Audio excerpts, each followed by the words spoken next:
this lecture we continue the discussion on operator and task assignment.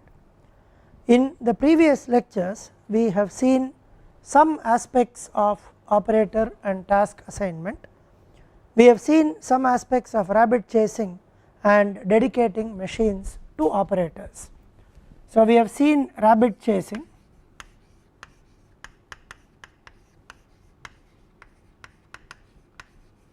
and we have seen some aspects of dedicating machines to operators. We have also seen dedicating, both these are seen under the context of labor intensive cells,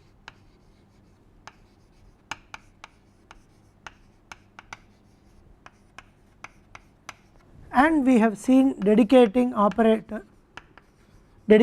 machines to operators in the context of machine intensive cells.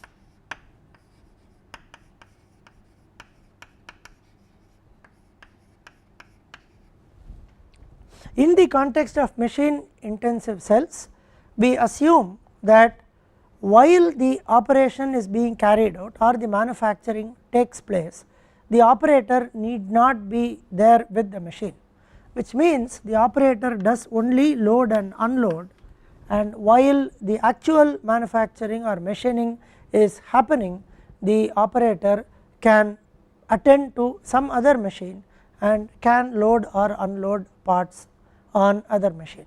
So far we have seen three models basically, where one is the rabbit chasing model and the dedicating model, where in the context of labor intensive cell the operator is physically present when the actual machining takes place.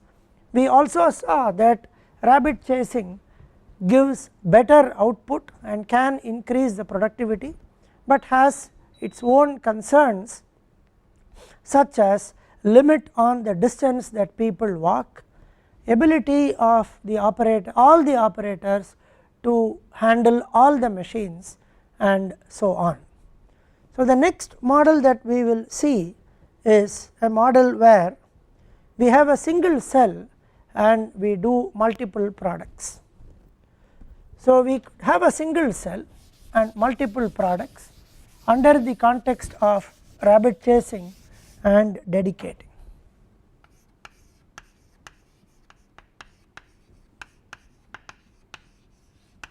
So, let us assume that there are two products this cell makes. This cell has 5 machines,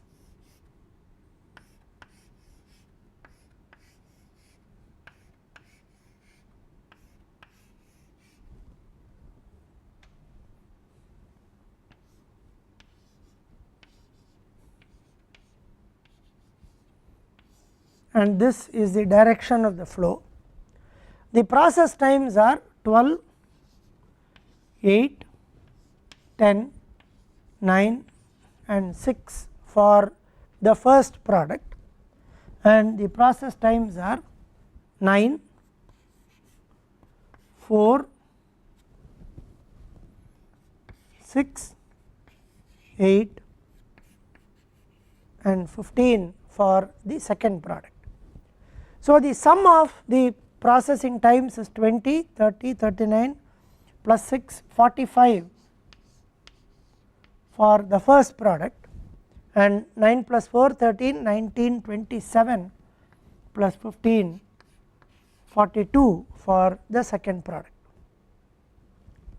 Now, if we have two operators,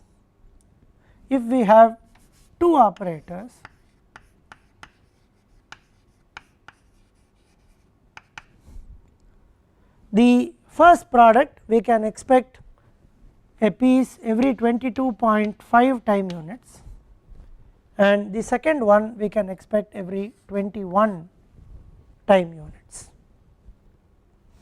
If we have 3 operators,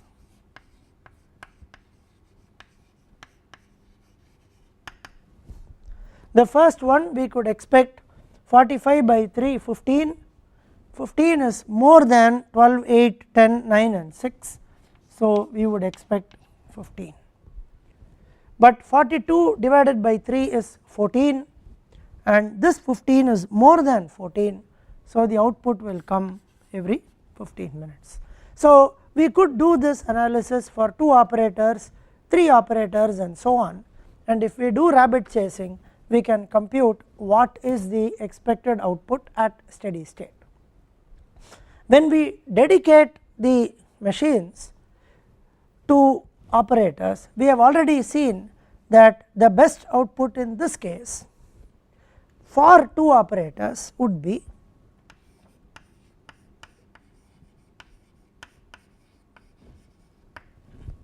one and 2, which gives us 20, 10, 19 plus 6, 25. So, 2 operators we would get 12 plus 8, 20 and 10 plus 9 plus 6. Therefore, the best value is 25 is the steady state output of this system. Now, when we take the second product, we have 9 plus 4 13 plus 6 19, 15 plus 8 23. So, for the second product we would get 19 and 23. So, the output will be 23 for 2 operators. So, the only thing we understand here is if we are having 2 operators and if we are dedicating machines to operators under the context of a labor intensive cell, then we observe that for the first product the operator 1 would do 12 and 8, which is 20, while operator 2 would take 25 time units, while for the second product the first operator will do, the first 3 machines will do 19 and the other operator would do 23. So, we have to look at 2 things. One is that for different products when we dedicate, we will have situations where operators will handle different machines or there is different machine allocation when multiple products are considered. This also brings us to the requirement that the operators should be able to handle all the machines. We have a situation where operator 1 would be doing only 1 and 2 and operator 2 would be doing 3, 4 and 5 when product 1 is being made, while operator 1 will have to do 1, 2 and 3 when product 2 is made. So, this necessitates that operator 1 should be capable of handling 1, 2 and 3, while operator 2 should be capable of handling 3, 4 and 5 when we have multiple products being made in the same cell. We can have another situation which necessitates that all operators should be able to handle all the machines. Now, let us assume that we are doing product number 2, while we do product number 2 and we dedicate operators to machines. When we do product number 2, the first operator would handle 1, 2 and 3 to have a time of 19. The second operator would have 8 plus 15, which is 23, and the output would be every 23 time units. Now, since operator 1 takes up the things first and then operator 2 does it, and if we have a situation where the operator 1 takes a piece, finishes this, keeps it here, goes back, takes another piece, finishes, keeps here, and operator 2 takes these 2, then if operator 1 is busy all the time, then there will be a build up of inventory at this point, because operator 1 would have the raw material or entering material inventory here, and if here we have an unlimited supply or if the entire production batch is available here, then operator 1 would be taking a piece, he would finish these 3, leave it here, go back, take another piece, and every 19 time units the pieces will get built up here. operator 2 would be requiring 23 time units for every piece, and this build up is going to be replenished at 1 piece per 23 time units. So, there will be an inventory build up if operator 1 continues to work all the time.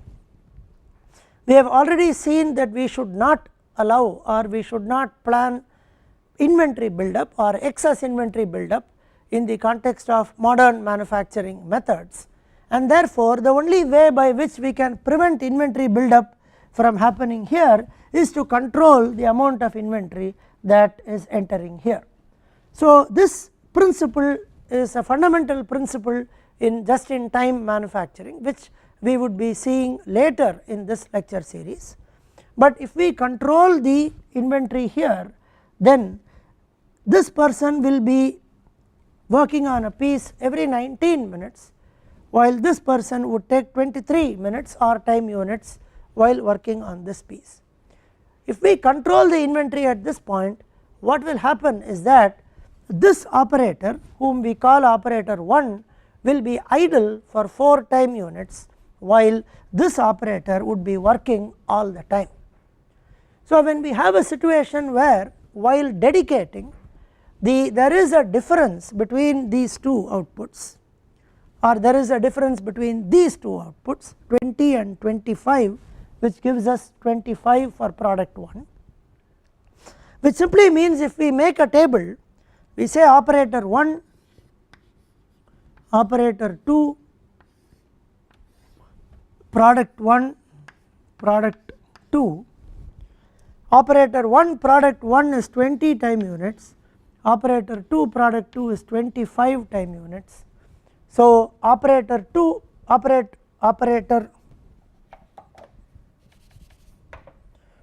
product 1 is 25 time units. So, steady state output is 25 time units. When we consider the second product 9 plus 4 13 plus 6 19, this is 23. So, steady state output is 23. If we permanently dedicate according to this, then the first operator will be doing these 2 for product 1 and these 3 for product 1. Second operator will do these 3 for product 1 and these 2 for product 2.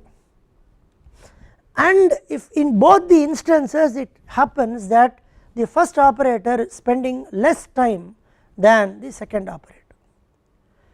While in rabbit chasing, if we have 2 operators, both of them are going to work about the same time, and a steady state output will be 22.5 for each at steady state and 15 for each if we have 3, or 21 for both the operators if we have 2 operators for the second product. While rabbit chasing utilizes them equally, dedicating does not utilize them equally. If we want to utilize them equally, then we end up building inventory at some point. If we control the inventory, then we would have less utilization of operator 1 and more utilization of operator 2. So, operator 2 would be spending more time with the machines than operator 1. So, in order to balance that, what we could do is, if the same 2 products are made, let us say in 2 consecutive shifts, then the person who becomes operator 1 will be operator 1 in one shift and operator 2 in the second shift. So, the people can change, that the dedicating machines will remain the same. So, if we have a person called M and a woman called F, which are our 2 operators, then M will be called operator 1 and say F is called operator 2. So, the person M in the first shift will be operator 1 and will be doing these 2 when the first product is being made and these 3 when the second product is being made. So, the person number 1 who will be M will now have utilizations of 20 and 19 in the first shift, while the person F who is now called operator 2, she will have utilizations of 25 and 23 in the first shift. Now in the second shift, if we interchange them and the person F takes up these 2 for product 1 and these 3 for product 2 and so on. Now this person will now, the one who had 20 and 19 in the first shift will now have 25 and 23 as the time spent. So that way in one shift one person will be utilized more, the other will be utilized less. In the next shift this person who was utilized more will now be utilized less. So this way we could ensure that one person is not overworked in the cell. But if we have to do that, again both M and F should be capable of handling all the 5 machines.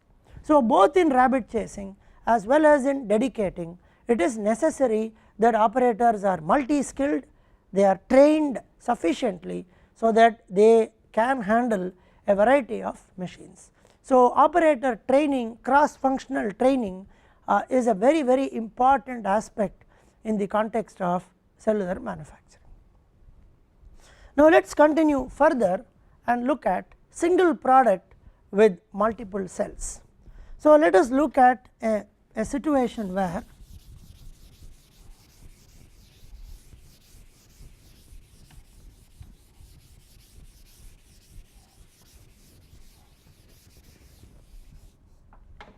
let us look at a situation where 3 cells feed to the assembly. So this will be called assembly.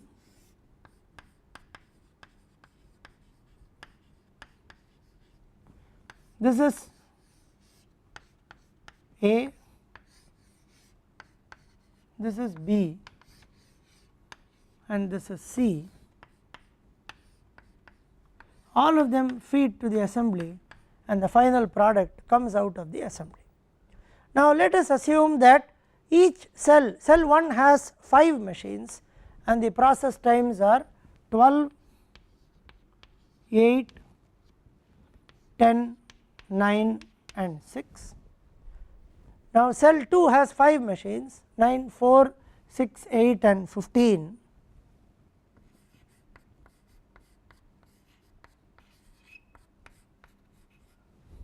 And cell 3 also has 5 machines 7, 9,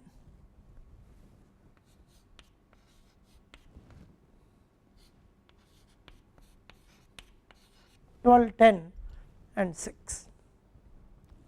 Now if we each one has 5 machines as described and the product flow will be like this.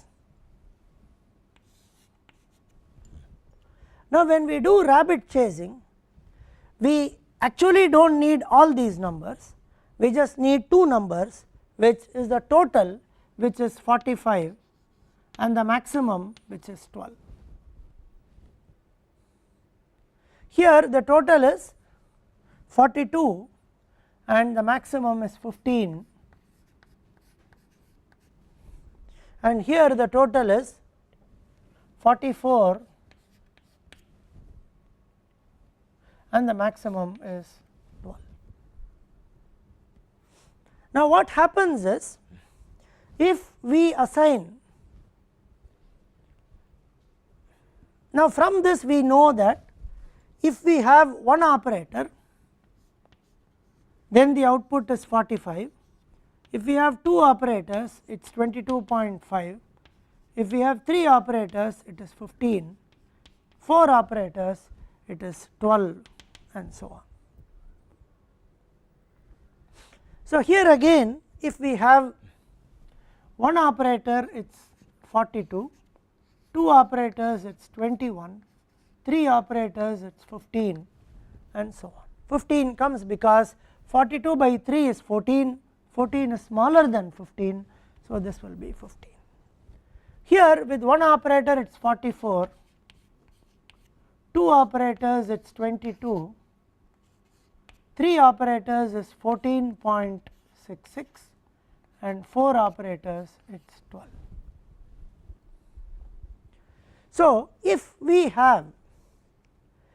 assign, in this case if we assign 2 operators to this and if we assign 3 operators to this and if we assign 2 operators to this,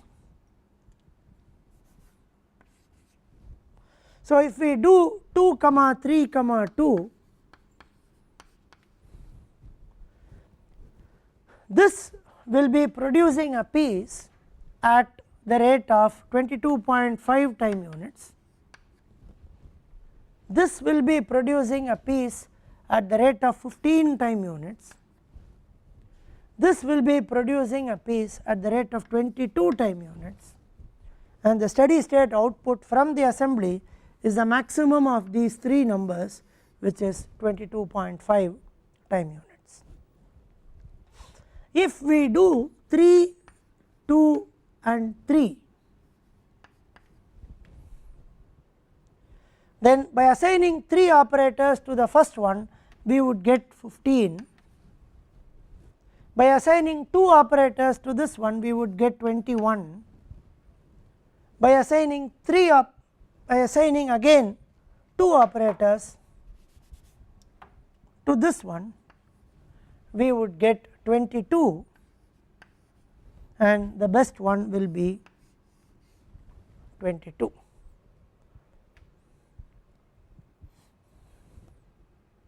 If we do 2, 2, 3, it would be 22.5.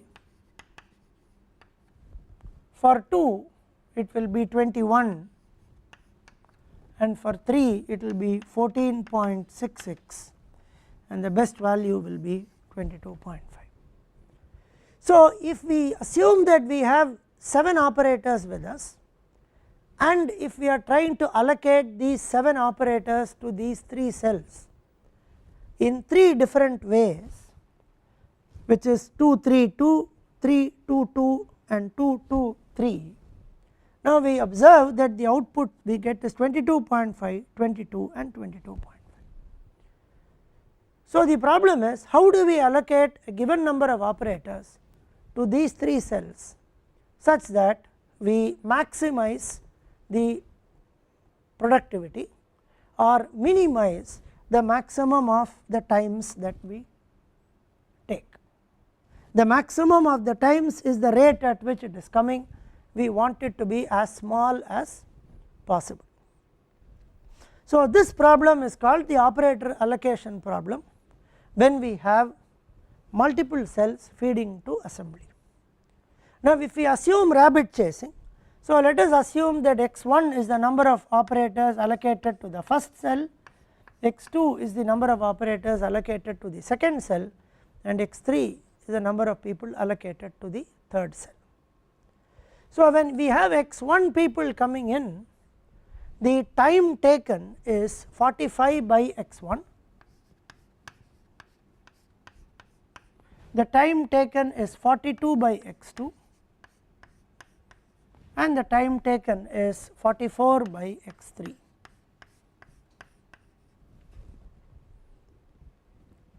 We also know that it is not always 45 by x1, it is 45 by x1 up to this and this. So, right now we say that the number of operators that I wish to assign to the first cell cannot exceed 4, because there is, even if I increase it beyond 4, I am not going to have any improvement in this, because by the very, we saw in a previous lecture that even if we have 5 operators here, the bottleneck time or the maximum time will take over, and this will only be 12 and it will not be more than 12. So, there is a restriction that x1 is less than or equal to 4, x2 is less than or equal to 3, and x3 is less than or equal to 4. So, we have these restrictions which is there. Now, let us assume that we have 8 operators, therefore, we have a constraint in addition to this x1 plus x2 plus x3 is less than or equal to 8.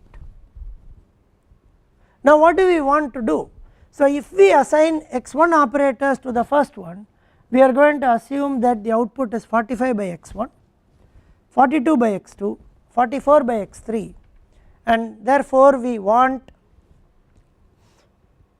to minimize the maximum of these 3 values. So, we will say minimize u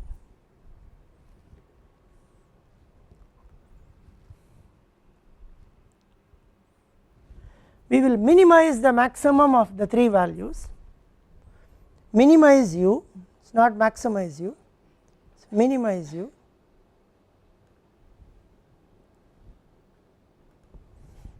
So, let u be the maximum of the 3 values,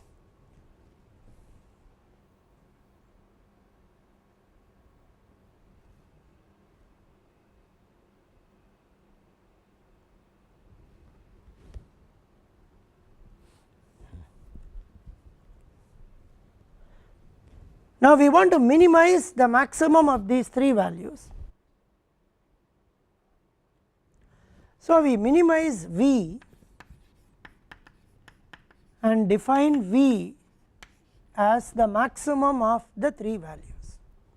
So, since V is the maximum of these 3 values, V is greater than or equal to 45 by x1, V is greater than or equal to 42 by x2, and V is greater than or equal to 44 by x3. So, the problem now would be to minimize this. Now, we rewrite this first and then rewrite it as, now we have x1 plus x2 plus x3 less than or equal to 8 because we have a maximum of 8 operators. Now, we at the moment ignore these 3, we will use them when required. So, this constraint is written. Now, these things have to be written differently.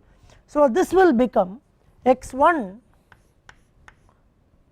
is greater than or equal to 45 by V, x2 is greater than or equal to 42 by V, and x3 is greater than or equal to 44 by V, and we minimize V. We minimize V. Now, this is still not a linear programming problem because V is a variable, x1 is also a variable. So, this is not a linear programming problem.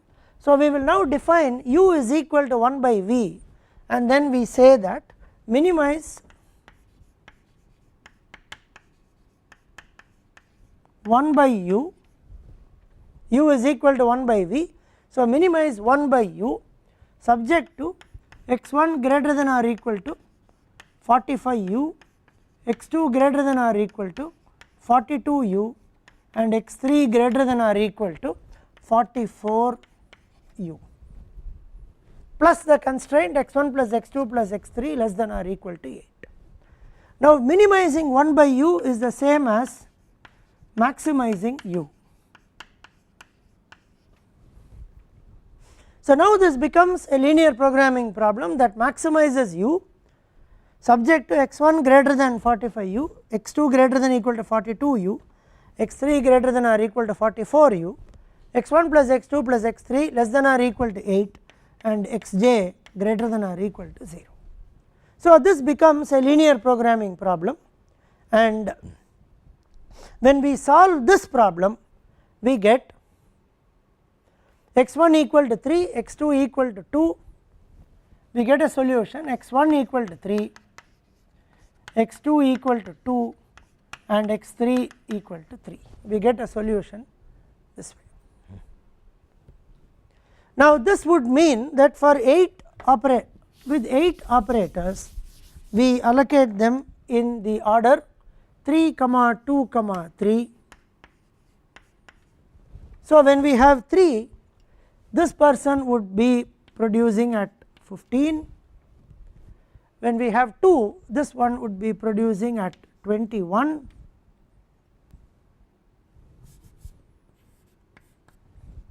and when we have 3 operators, the third cell will be producing at 14.66, and the maximum of that will be 21, which will be the steady state output of the assembly.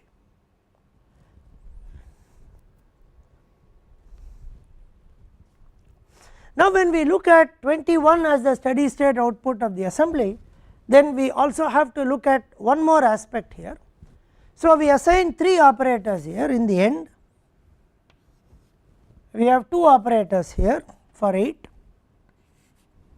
and then we have 3 operators here for the third cell. Now, what happens is, if we allow this many operators to work, this person is going to produce at the rate of 15 minutes per piece, 21 minutes per piece, and 14.66 minutes per piece. Steady state output from this system is 21 minutes per piece or 21 time units per piece. Now, if we allow these number of operators to work continuously, then what happens is, this is the bottleneck, this is the cell that is creating the 21 time units. So, these 2 cells will overproduce. So, either we have to make sure that they do not produce more, or we will end up building inventory in these 2 places.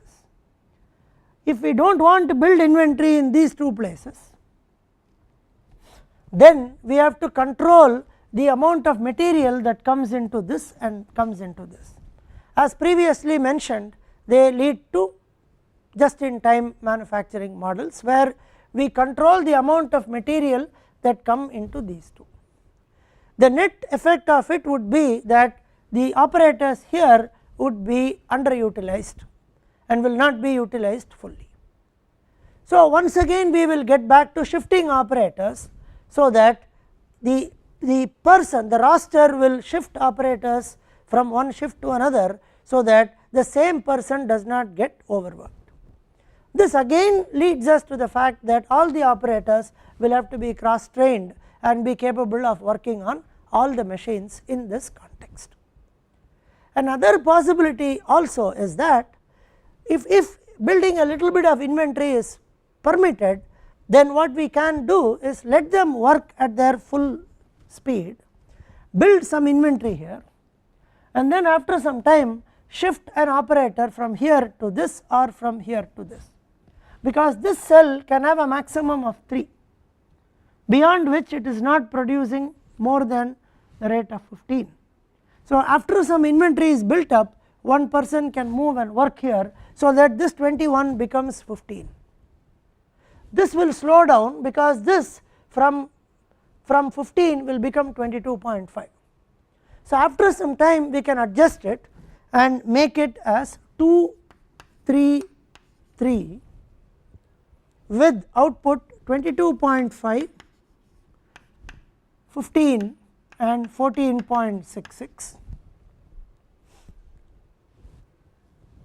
Even though this is producing at 22.5, there is some inventory that is built up here which can be consumed, and now the steady state output will come to 15.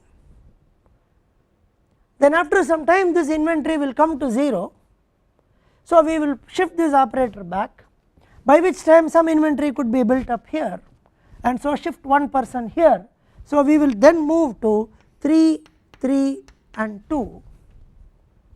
2 would mean that this person will produce only 22, will take 22 time units per piece, but there is some inventory built up here. So, with 3, 3 and 2 we will be operating at 15, 15 and 22, but the 22 is offset by the fact that there is some inventory and so on. So, if we keep doing this, then typically we are solving essentially like a linear programming problem. So, the solution is 2.748, x1 is equal to 2.748, x2 is equal to 2.564 and x3 is equal to 2.687.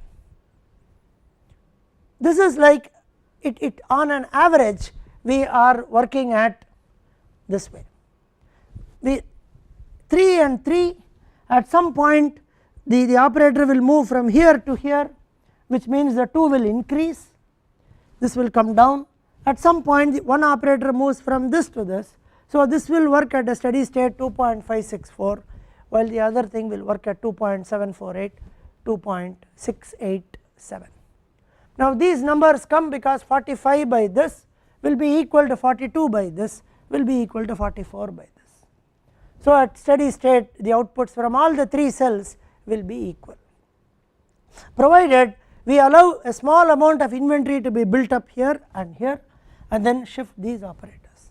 So it becomes what is called a dynamic way of reallocating operators, building some amount of inventory so that the operators are not underutilized, and most importantly by doing so we are able to increase this output.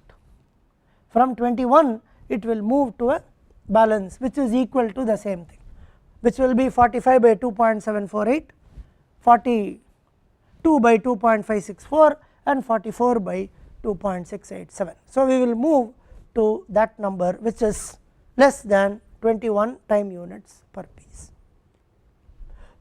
Now another way of looking at this problem is, when we actually solve this, there are 2 other things that we will have to look at.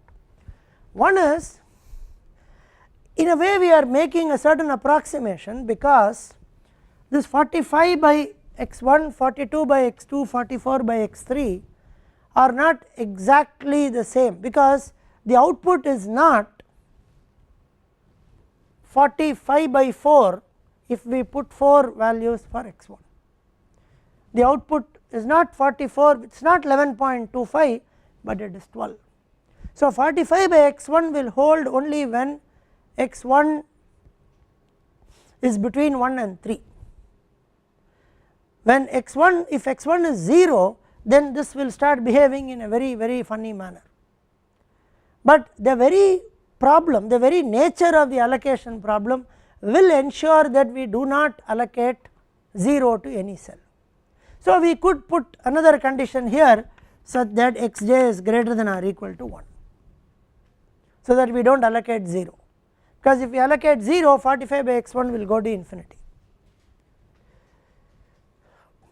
As far as the linear programming problem is concerned, if x1 is equal to 4, this would take the steady state output as 45 by 4 and will not take it as 12.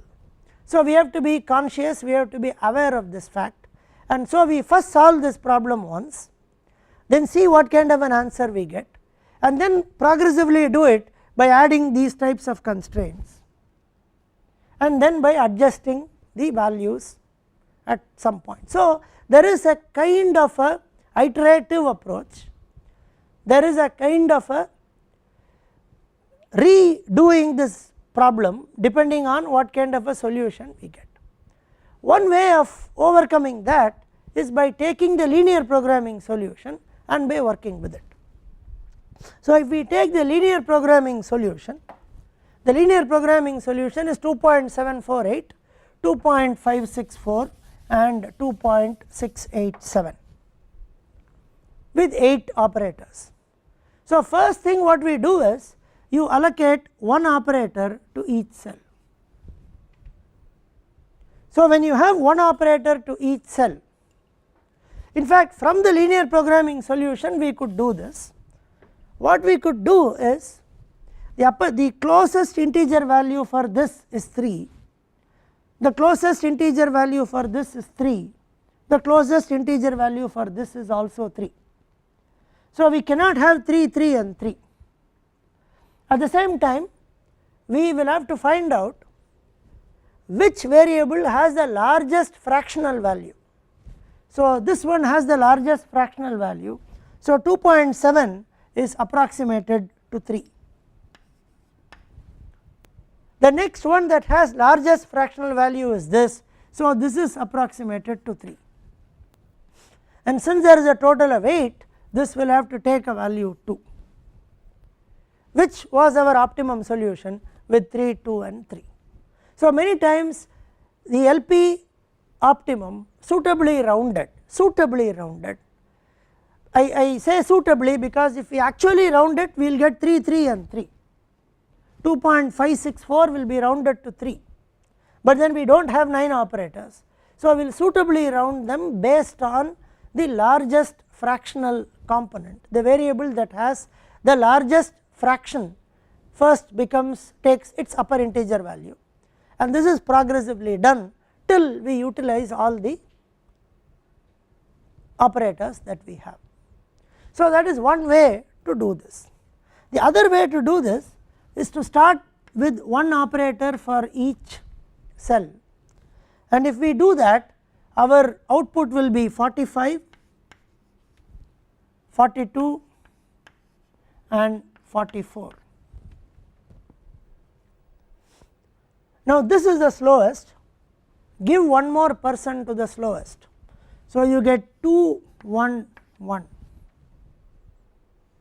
Now, this becomes 22.5, this becomes 21, this becomes 42, this becomes 44, this is the slowest one. So, you give 2 1 2. So, this is 22.5, this is 42, this is 22, this is the slowest, you get 2 2 and 2. Now, this is 22.5, this is 21, this is 22, this is the slowest, give one more person 3 2 2. Now, this becomes 15, this becomes 21, this becomes 22. So, this is the slowest, give one more person, you get 3 2 3, my 8 people are exhausted, therefore, I get this as a solution. So, this heuristic solution almost in all cases gives the optimum solution. Another way to do is, this is my LP optimum. So, put everything to its corresponding upper integer value. So, I would get 3 3 and 3 with 9, whereas I have only 8 operators. So, with 3 3 and 3, my output will be 15 here, my output will be 15 here, and my output there is 14.66 here. Now, you have to reduce one. So, reduce from the fastest, reduce from the fastest. So, if you do that, if you reduce from the fastest, you will get, this is the fastest, 14.66 is the fastest.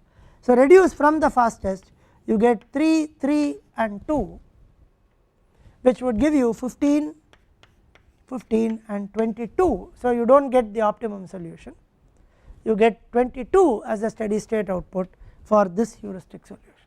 Increase everything to its upper value and then take away till you get the number of operators that you have. So, you could do this one also. So, these are the several ways by which we look at what is called operator allocation problems to manufacturing cells. What we have actually done is, we have actually done two aspects of this problem. One is what we call as a static operator allocation,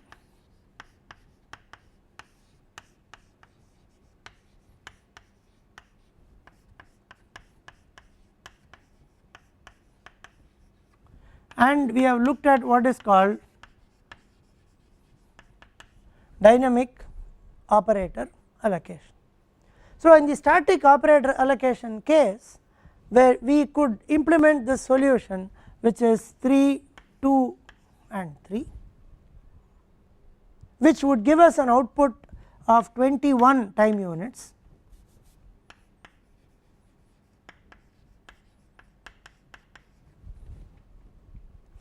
But as I said, this will be coming out at 15, one piece per 15 time units, one piece per 21 time units, one piece from 14.66 time units. So, once again, either in the static case, either there will be inventory or there will be underutilization if we control the number here. If we control the inventory here and let this produce at the rate of 21, this will be producing at the rate of 21 time units per piece. We control inventory and make this produce at the rate of 21 per piece, the steady state output will be 21. Now in order to ensure do rotation, so that the roster will ensure that no operator is unfairly overutilized. The other way, as I said, is to try and build the inventory and then move operators from one cell to another dynamically. So we would start with 3 2 3, we would start with 3 2 3, static would be 3 2 3, dynamic we would start with 3 2 3, and then after a while we build up inventory. Now out of the 3, this is the fastest, this for 3 people is 15, 14.66 and 21. So this is the fastest, this is also building inventory, this is also building inventory. So then one person will come from here to this, so we will operate at 3 3 2 for some time, and then we realize that this is getting a little faster, both are depleting at a faster rate, because with 3 people here 21 also starts coming to 15. So all the inventories that are built up is getting a little depleted. This is producing at 15, this is producing at 15, this is producing at 22, but it is getting depleted very quickly. So then after a while we would do 2 3 3, and then we will come back to 3 2 3. We will do this, which means at steady state we will be, it is equivalent of 2.748, 2.564 and 2.687. Now in this model we have assumed that there is only one product and all these 3 manufacturing cells will feed to the assembly.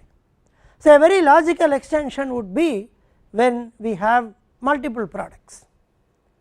Now when each cell makes, let us say, the same product but 2 variants of the same product, the 2 variants again may require 3 parts or 3 sub-assemblies, each is made in a cell and then it is brought into the assembly. Then we also have to look at operator allocation in the context where we have multiple cells making multiple products.